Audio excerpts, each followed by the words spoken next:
Thanks for joining me today. Today I want to talk about the other side of leadership. Now, you and I both know that leadership itself is a broad topic, and it's been studied, debated, and researched for many, many years. And personally, I believe it's going to be many, many more years that they will continue to study it because we're ever evolving, and just like our challenges are every day, just like our circumstances and situations. So leadership will continuously be studied. But with that being said, most people don't realize or understand that there's two sides to leadership. Now, the side we're most accustomed to and the side that's the most popular, most commonly talked about is the functionality side. See, that's the side where you see thousands of books and blogs and videos discussing the do's and don'ts of leadership, how to cross the T's and dot the I's of leadership, what makes a great leader, how can you become an effective leader, characteristics and traits of great leadership, those type of things. That's the functionality. It tells us how to be and what to look out for and the checklist of what a great leader or effective leadership should be. So that's the most commonly talked about or discussed. And basically, when you're thrust in a position of authority and leadership, that's the one that you are taught. So, but again, like I said, there's another side to leadership that's kind of like the black sheep of leadership, and it's not really discussed that much. And to me, it's just as important as the functionality side. The other side I call vitality. Now, vitality is life-bringing, life-giving. And that's the thing you should think about with your leadership today. Are you a life giver or a life taker? Meaning, do you breathe life into your environment, into your team, empowering them, getting them excited about what they're doing, creating a high-performing team, creating a highly productive team? Are you that type of leader, or are you a life taker? Are you just only concerned about the tasks and the goals and objectives for that quarter or for that year, and you mainly just stay to yourself and allow your team to do their thing?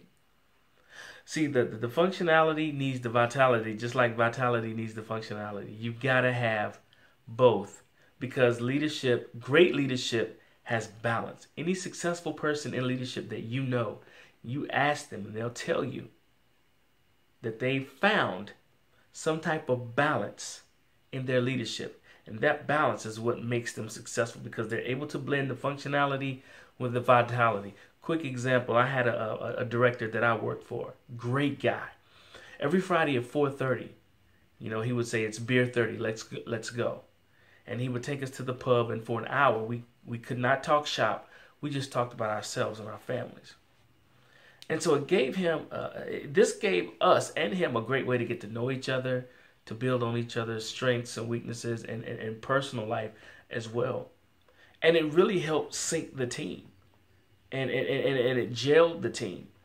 And there were other times throughout work, or that period that we worked together, that he would come in and maybe crack a joke here or there, or maybe see that someone was having a rough day.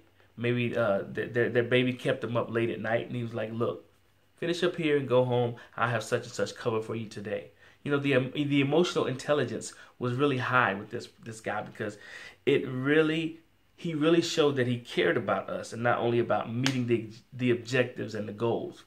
So I say that for the vitality side, he was such a life bringer to the team and to the environment. We were highly productive. We were high performing. We always got great praise from our customers for all the projects that we worked on. And to me, it was due to him having that balance of the functionality side and the vitality side. So I say that to say to you today, do a self-check on your leadership and see where you line up with your balance. Some of us don't even implement the vitality side. And I want you to start doing that if you haven't already. Okay? Figure out ways to be a life bringer to your environment. Bring new life or breath into that environment and get people excited about what they're doing. And find ways to create highly productive teams that want to produce, that want to grow. And you do that by empowering them giving them the ability and opportunity to do these things so that they can grow. So just remember, the other side of leadership, vitality. Bring life into your environment, into your team or organization, and I promise you, you'll start to see a change in the way that the teammates interact with each other, the way they work with each other. You'll see productivity increase, and you'll start to see an environment or a culture that's changing for the better. Okay? So again, the other side of leadership, vitality. Think about it. Think about it. Reflect on it and start implementing it. And watch. Watch what happens with your team. All right? Thank you so much for joining me today. I appreciate you watching this video, taking time out of your day. I do appreciate it. And guys, I want you to remember, work on becoming addicted to being your best self. That's the only way that you can help others grow and help others become better. Work on becoming your best self and watch it become contagious and rub off on everyone else around you. All right? Again, if you want to see videos like this or audio clips, please go to my website at www.chadbumgarner.co. And it's also on Twitter. Give me some feedback, guys. I'd love to hear from you. My Twitter handle is @Chad_Bumgarner.